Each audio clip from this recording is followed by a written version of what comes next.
Hi friends, today we have to start unit number 4, chemical thermodynamics. In 11th standard we already seen various conversions or reactions accompanying with change in energy. For example, burning of carbon forming carbon dioxide which liberates heat energy, or ice which is converted into water also requires heat energy to convert ice into water. That means various chemical reactions or phase changes accompanying with energy change. Then what do you mean by an energy? Energy, it is nothing but capacity to do work. साध्या सोप्या भाषेत बोलायचं झालं तर एखादं conversion व्हायचं असेल, chemical reaction होणार असेल तर त्याच्यासाठी एनर्जी रिक्वायर केली जाते आणि त्याच पद्धतीनं त्याला मग डिफाईन केलेलं आहे. Energy which is nothing but capacity to do work. Just there are some types of energies. Which are those? Potential energy, kinetic energy, thermal energy, chemical energy. Those are the subtypes of energies. For example, dam water. धरणामधलं पाणी आपण पाहतो की जे काय असतं एका ठिकाणी स्तब्ध असतं, ग्राउंड पासून हाईट वरती असल्या कारणानं त्याच्यामध्ये फक्त आणि फक्त पोटेन्शियल एनर्जी आहे आणि ज्या वेळेला आउटलेट मधून आपण ते डॅम वॉटर सोडतोय त्यावेळेला that is in motion. That means potential energy is converted into kinetic energy. हळूहळू त्याची kinetic energy वाढत जाते म्हणजेच ते मोशन मध्ये येते आणि त्यामुळे kinetic energy वाढत जाते आणि potential energy कमी कमी होत जाते. म्हणजेच या एका टाइप ऑफ एनर्जीचं दुसऱ्या टाइप ऑफ एनर्जी मध्ये आपण काय करू शकतो, इंटर कन्व्हर्जन बघू शकतो. तसंच आपण बघतो ट्रायसेल मध्ये आपण पाहतो की आपली पेन्सिल सेल की ज्यामध्ये केमिकल एनर्जीच्या रूपात एनर्जी स्टोअर्ड असते आणि ज्या वेळेला ते आपण टॉर्चमध्ये टाकून ऑपरेट करतोय त्यावेळेला ती केमिकल एनर्जी युटिलाइज केली जाते आणि त्यापासून लाईट एनर्जीमध्ये आपण कन्व्हर्जन ऑब्झर्व करतोय. म्हणजे अशा एनर्जीमधल्या इंटर कन्व्हर्जन्स आपण कशामध्ये पाहणार आहे, थर्मोडायनॅमिक्समध्ये पाहणार आहे. म्हणजेच अशा वेगवेगळ्या टाईप ऑफ एनर्जीचं इंटर कन्व्हर्जन आणि ते पण अमाऊंट किती आहे म्हणजेच quantitative relationship in between heat energy and other types of energies. हे रिलेशन कशामध्ये पाहणार आहे तर आपण थर्मोडायनॅमिक्स मध्ये पाहणार आहे. केमिकल थर्मोडायनॅमिक्स मध्ये म्हणजे काय, रासायनिक अभिक्रियेच्या वेळेला ह्या होणाऱ्या ज्या कन्व्हर्जन्स आहेत त्यामध्ये कितपत amount of heat quantitative relationship ती अमाऊंट आपल्याला डिटरमाइन करायची आहे. कशा पद्धतीनं प्रोपागेट होतीये, काय मेकॅनिझम आहे, किती वेळ लागला ते आपण या टॉपिक मध्ये पाहणार नाहीये किंवा आपण ते बघत नाहीये. आपल्याला रिॲक्शन रेट बघायचं असेल तर ते आपण दुसऱ्या टॉपिक मध्ये म्हणजेच केमिकल कायनेटिक्स मध्ये आपण ते पाहणार आहे. इथं फक्त काय करणार आहे आपण, इनिशियल स्टेजला त्यामध्ये असणारे काय कंडिशन होती आणि फायनल स्टेटच्या वेळेला त्याचं कन्व्हर्जन जे झालं त्यामध्ये कोणत्या स्टेट्स आहेत ते आपण ऑब्झर्व करणार आहे. आता त्यामध्ये आपण असं म्हणतोय की thermodynamics is concerned with the energy changes during the physical and chemical transformations. And the next point, that is terms used in thermodynamics. त्यामध्ये आपल्याला बघायचं आहे सिस्टीम म्हणजे काय ते बघणार आहे. त्याच्यानंतर सराउंडिंग्स. ह्या दोन पॉइंट्स बघितल्यानंतर त्याचा पुढचा पॉइंट येतो तो म्हणजे types of system. Types of system मध्ये ओपन सिस्टीम आहे, क्लोज सिस्टीम आहे, आयसोलेटेड सिस्टीम आहे. यामध्ये आपण पहिल्यांदा बघूया सिस्टीम कशाला म्हणायचं. सिस्टीमची त्याच्यासाठी आपल्याला डेफिनेशन बघावी लागेल. It is the part of the universe which is under thermodynamic investigation. आता मी त्याच्यासाठी एक एक्झाम्पल तुमच्या पुढे देतोय. समजा एखादं लिक्विड सबस्टन्स घेतला असेल, लिक्विड स्टेट मधलं सबस्टन्स घेतलं तर आपण ते कशामध्ये कन्सिडर करू शकतो, ते ओपन बीकर मध्ये, ओपन व्हेसल मध्ये घेऊ शकतो. इथं घेतलेलं लिक्विड जे आहे ते मी दिले, त्याची फिगर काढून दाखवलेली आहे की ज्यामध्ये आपण हॉट वॉटर घेतलेला आहे, त्याला आपण बर्नर लावलेला आहे आणि त्याच्या फ्युम्स बाहेर पडत आहेत, त्याच्या वॉटर व्हेपर्स बाहेर पडत आहेत. आता यामध्ये जे कन्सिडर केलेलं लिक्विड आहे म्हणजे हॉट वॉटर जे आहे ते काय आहे, सिस्टीम आहे. आणि other than system remaining portion of the universe म्हणजे काय आहे, सराउंडिंग आहे.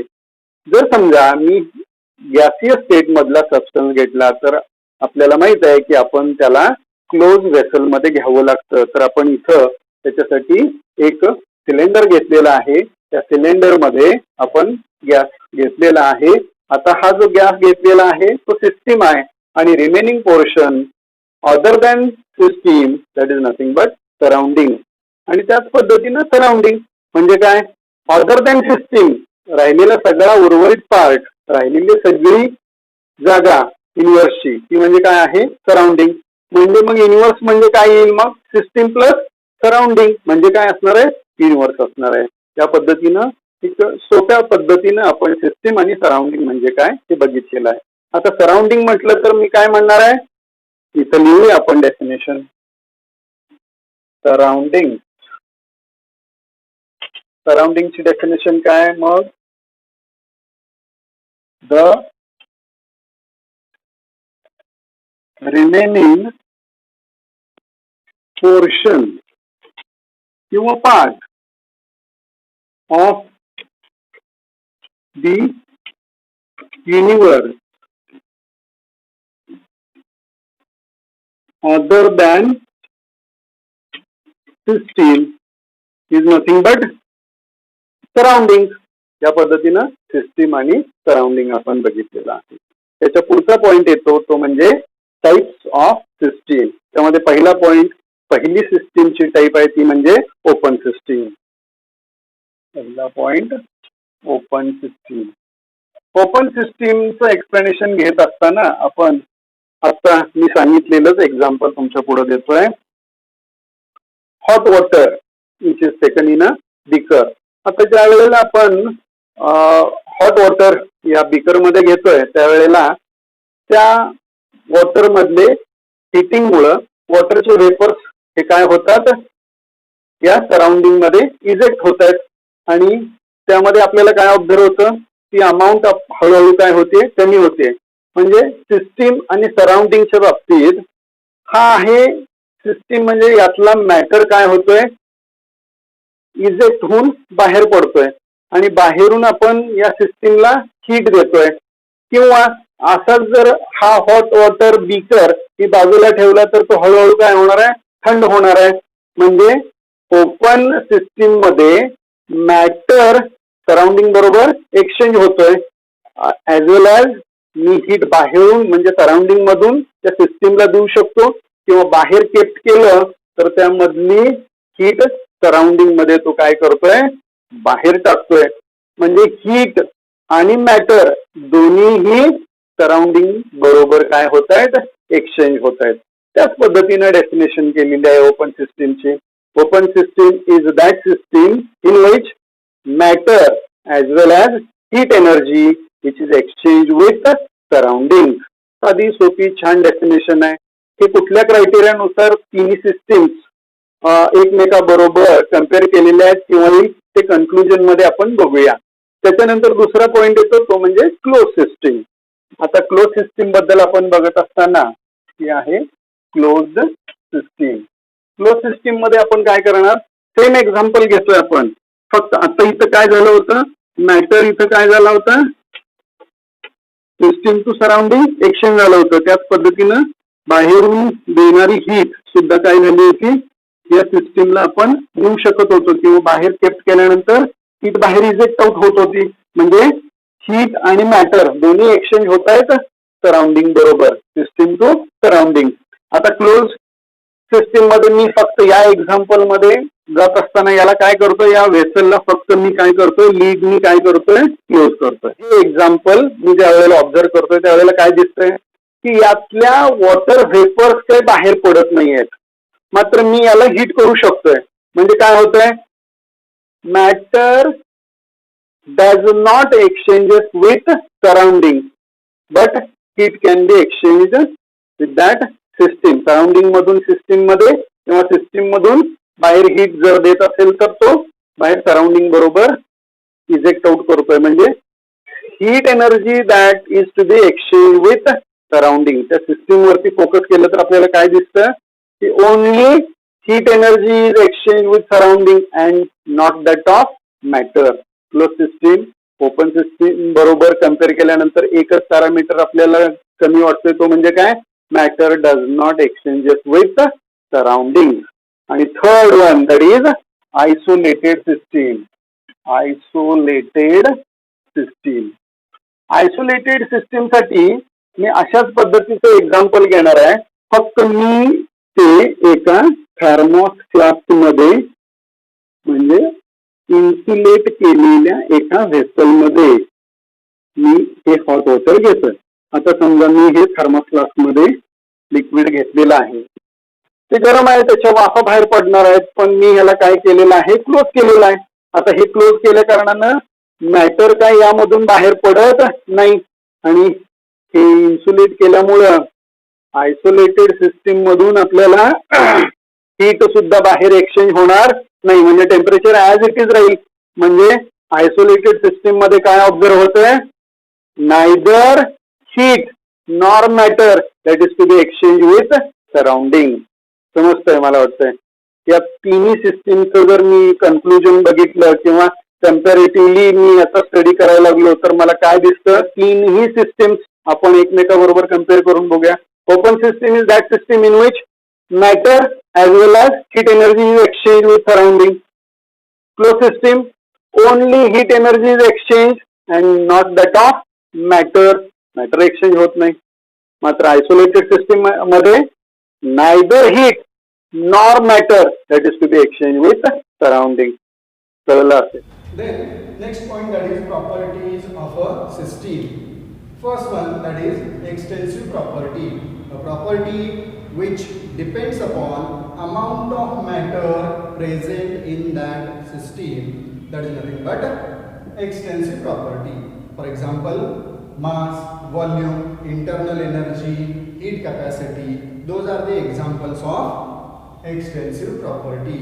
जसे की आपण पाहतोय एखाद्या सिस्टीम मध्ये आपण त्यामध्ये केमिकल सबस्टन्स घेतलं आणि त्याची जर अमाऊंट आपण बदलली तर ती प्रॉपर्टी बदलते, त्याला आपण काय म्हणतो, एक्सटेन्सिव्ह प्रॉपर्टी. एक्सटेन्सिव्ह प्रॉपर्टी मध्ये मास, व्हॉल्यूम, अमाऊंट जशी बदलू आपण मॅटरची तशी ती व्हॅल्यू बदलत जाते, त्याला आपण काय म्हणतो, extensive property. Second one, that is intensive property. Intensive property, it is independent on the amount of matter present in that system. System मध्ये तो किती आहे त्याच्यावरती डिपेंड नसणारी ही प्रॉपर्टी आहे, त्याला आपण काय म्हणतो, इंटेन्सिव्ह प्रॉपर्टी. इंटेन्सिव्ह प्रॉपर्टीचे एक्झाम्पल्स काय, temperature, surface tension, viscosity, melting point, boiling point. एखादा कोणताही पदार्थ घ्या, समजा मी पाणी घेतलं, 5 लिटर पाणी घेतलंय, त्याचं समजा टेम्परेचर 50 डिग्री सेल्सिअस आहे आणि त्या 50 डिग्री मधून मी एका छोट्या बीकरमध्ये 1 लिटर फक्त घेतलं तर या दोन्हीही पाण्याचं टेम्परेचर काय असणार आहे, 50 डिग्रीज राहणार आहे. ती अमाऊंट कमी झाली म्हणून त्याचं टेम्परेचर कमी असणार नाही, म्हणजे ही प्रॉपर्टी अमाऊंट वरती डिपेंड नाही. It is independent on the amount of matter present in that system. So another example, just surface tension. पाण्याचं सरफेस टेन्शन असेल, एखाद्या लिक्विडची विस्कोसिटी असेल, एखाद्या पदार्थाचा मेल्टिंग पॉईंट असेल, बॉइलिंग पॉईंट असेल, तो आणि काय असतो, फिक्स असतो. तर मेल्टिंग पॉईंट, बॉइलिंग पॉईंट प्रमाणे टेम्परेचर, सरफेस टेन्शन हे सगळे एक्झाम्पल्स कशाचे आहेत, तर ह्या इंटेन्सिव्ह प्रॉपर्टीचे आहेत. त्यानंतर आपल्याला बघायचं आहे तो पॉईंट म्हणजे state function. State function thermodynamic स्टडीमध्ये आपल्याला स्टेट फंक्शन फार महत्त्वाचा पॉईंट आहे. आपल्याला डिफाईन करायचं झालं तर आपण काय करतो, आपलं नाव, वडिलांचं नाव, आडनाव, म्हणजे आपल्याला डिफाईन करण्यासाठी आपल्याला या पॅरामीटरची गरज आहे. तसं एखाद थर्मोडायनॅमिक सिस्टीम आपल्याला कन्सिडर करायची आहे. Just suppose a certain gas which is enclosed in a cylinder having movable piston, that gas having pressure P1 I had considered as an 1 atm, volume V1 as an 1 decimeter cube and temperature 300 Kelvin. हे त्याचे initial parameters आहेत आणि मी आपला एक किंवा सगळे parameters change करत असेल तर तो काय करेल, दुसरा स्टेट अटेंड करेल, दुसऱ्या स्टेट मध्ये जाईल. मी त्यावेळेला त्याचं प्रेशर 2 atm कन्सिडर केलं, व्हॉल्यूम त्याचं काय झालं 0.5 डेसिमीटर क्यूब झालं आणि टेम्परेचर ॲज इट इज जर असेल 300 केल्विन, तर इनिशियल स्टेट टर्म करणारी, डिटरमाइन करणारी, स्पेसिफाय करणाऱ्या ह्या ज्या पॅरामीटर्स आहेत त्यांना आपण काय म्हणतो, स्टेट फंक्शन म्हणतो. थर्मोडायनॅमिक प्रॉपर्टी टर्न करत असताना त्याच्या या पॅरामीटरवरून तो स्पेसिफाय होत असेल तर त्याला आपण काय म्हणतो, स्टेट फंक्शन असं म्हणतो. म्हणजेच such properties defining the state of a system are nothing but state functions. आता एका स्टेटमधून दुसऱ्या स्टेटमध्ये आपण ज्या वेळेला त्याला एखाद व्हॅरिएबल किंवा सगळे व्हॅरिएबल्स चेंज करू तर तो काय करतोय, दुसऱ्या स्टेटमध्ये जातोय. तर अशा पद्धतीनं हे स्टेट फंक्शन बघत असताना असं आपण म्हणतो की that does not depends upon path track by which it is converted from one state to another state. ज्या वेळेला समजा इथे घेतलेल्या एक्झाम्पल प्रमाणे जर बघू आपण 1 ATM प्रेशर आहे, दुसऱ्या फायनल स्टेट मध्ये ते 2 ATM प्रेशर आहे. 2 ATM प्रेशर येत असताना तो समजा that pressure is changed to 5 ATM, then it is attaining as an 2 ATM. या पद्धतीने एकदा गेला, या ट्रॅकने एकदा गेला, या पाथने एकदा गेला आणि समजा दुसऱ्या वेळेला 1 ATM चं 10 ATM ॲटमॉस्फिअरिक प्रेशर केलं आणि नंतर आणि परत 2 ATM केलं तर त्या ट्रॅकवरती तो डिपेंड राहणार नाही. तो कशा पाथने प्रोपागेट गेला त्यावरती ह्या फायनल स्टेट मधले पॅरामीटर ॲज इट इज आहेत. 2 ATM पुन्हा आणलेला आहे. सो ट्रॅकवरून पाथवरून त्या प्रॉपर्टीज मध्ये कोणताही बदल होणार नाही. म्हणून अशा प्रॉपर्टीज की ज्या पाथ वरती डिपेंड नाहीत, त्याच्या फायनल पॅरामीटर्स वरती डिपेंड असतात, त्यांना आपण काय म्हणतो, स्टेट फंक्शन म्हणतो. लक्षात येते का बघा, स्टेट फंक्शन म्हणजे काय, तर अशा प्रॉपर्टीज की तो कशा पद्धतीने प्रोपॅगेट होत गेला त्याच्याशी काही देणं घेणं नाही. इनिशियल कंडिशनला जे पॅरामीटर आहेत ते फोकस करून फायनल स्टेटचे जे पॅरामीटर आहेत ते ऑब्झर्व करणं, त्या असणाऱ्या पॅरामीटर स्पेसिफाय करतात ते स्टेट कोणतं आहे त्याला आपण म्हणतो स्टेट फंक्शन. आता त्या पुढचा पॉइंट तो म्हणजे path function. The properties which depend on the path are called as path function. For example work, heat. हीटसाठी एक छान एक्झाम्पल सांगेन मी. हवा मारायचा पंप असतो, तो समजा पिस्टन त्यामधला ए पोझिशनला आहे आणि नंतर आपल्याला कॉम्प्रेस करून बी ला न्यायचं आहे. बी ला नेणं ही दुसरी स्टेट आहे, बरोबर. ए पासून बी ला न्यायचं आहे, पण ए टू बी मूव्ह करत असताना मी समजा त्याचा पाथ बदलला, मी ए च्या बी मध्ये एक 50 पंप केले जोर जोरात, तर त्यावेळेला आपल्याला काय दिसतं की हीट लिबरेट जास्तीची झालेली दिसते. बी पॉइंटला न्यायचं आहे पण नंबर ऑफ स्टेप्स मी काय केल्या, भरपूर वाढवल्या, तर काय होतं, हीट जास्त लिबरेट होते. हवा मारायचा पंप ए पासून बी पर्यंत नेताना एकदाच मी नेला तर एक पाथनी जाईल आणि मी काय केलं, ए मध्ये ए टू बी च्या मध्ये एक 50 त्यामध्ये काय केले, अशा पद्धतीने नंबर ऑफ स्टेप्स केले. तर आपण हवा मारायच्या पंपाला हात लावून बघितला तर गरम झालेलं दिसतं. म्हणजे काय, एकदाच जर नेलं असतं तर काय झालं असतं, हीट वेगळी इजेक्ट झाली असती. आणि आता 50 वेळेला आपण पंप करून त्या बी पॉइंटला नेतोय, म्हणजे त्यावेळेची हीट काय आहे, अलग आहे. म्हणजे अशा प्रॉपर्टीज, आता हीट ही जी प्रॉपर्टी ही कसली आहे, मग पाथ फंक्शन आहे, कळतंय. वर्क तसंच, जे पाथ फंक्शन मध्ये वर्क, हीट अशा प्रॉपर्टीज आहेत की ज्या काय आहेत, पाथ वरती डिपेंड आहेत. त्या अल्टर होतात कशाने, पाथनी. अशा प्रॉपर्टीजना आपण म्हणतो पाथ फंक्शन.